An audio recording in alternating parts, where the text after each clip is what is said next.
I ćao svima ljudi, Fumboy ovdje. I ljudi, danas ćemo da radimo jedno važno obavještenje, kao što ste mogli vidjeti u naslovu klipa, dakle,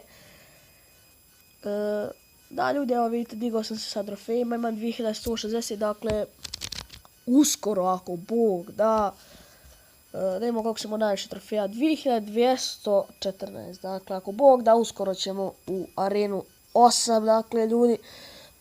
Dobro, to nije sad bitno, dakle, htio sam da vam kažem neki Clash of Clans account, da je bar Town Hall level 5 ili 6, a da vam ne treba.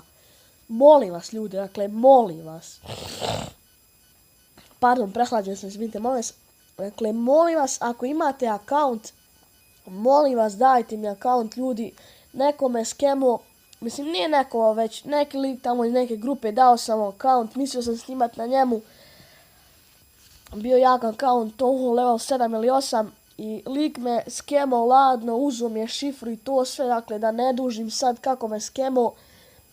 Molim vas, ako imate, bit ću vam zahvalan, ljudi, molim vas. Dakle, ako imate, eto, to je to bilo što se tiče obavještenja, dakle, radit ćemo neke challenge uskoro u Clash of Clansu i Clash Royale, dakle, ako imate, stvarno bih vas zamolio da date account, vama je to ništa. Eto, to je to, ljudi, dakle, ako ima neko, bit ću mu puno zahvalan. To je to što se tiče ovog kratkog obavještenja, vidimo se ubrzo, dakle, u gameplayu. To je to, ljudi, ćao!